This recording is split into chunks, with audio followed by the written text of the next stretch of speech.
Первым вопросом повестки дня депутаты обсудили обращение главы администрации города Сухум Тимура Агрба о переносе празднования Дня города, который в этом году выпал на 4 июля.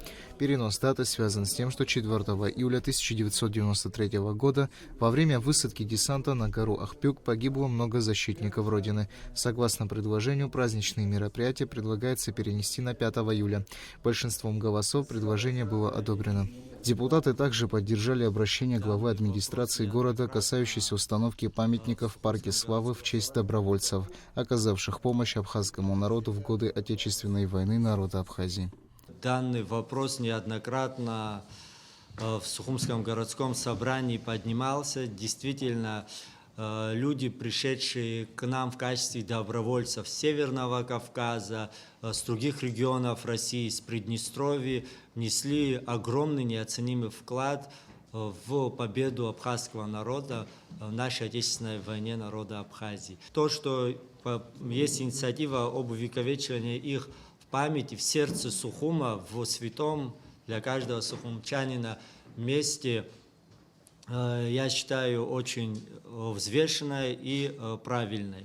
На пересечении улицы генерала Аршпа с набережной Махаджиров будет установлен откатный антивандальный шлагбаум. Решение принято в целях обеспечения безопасности движения и сохранности городской инфраструктуры. Данное решение позволит исключить хаотичное движение транспортных средств и повысить уровень безопасности граждан. Также обращаемся к жителям и водителям, которые пользовались этим участком дороги, с просьбой отнестись к данным изменениям с пониманием. На пересечении улицы генерала Аршпа с набережной Махаджиров будет установлен откатный антивандальный шлагбаум. Решение принято в целях обеспечения безопасности движения и сохранности городской инфраструктуры. С улицы Безымянной можно спуститься на Чанба, но в противоположную сторону, то есть с Чанба на Безымянную нельзя, для того, чтобы не создавать затор. Она, улица сама по себе узкая, и чтобы проблем не возникало с встречным движением. Затем, конечно, искусственная неровность – это одна из таких распространенных превентивных мер для соблюдения скоростного режима.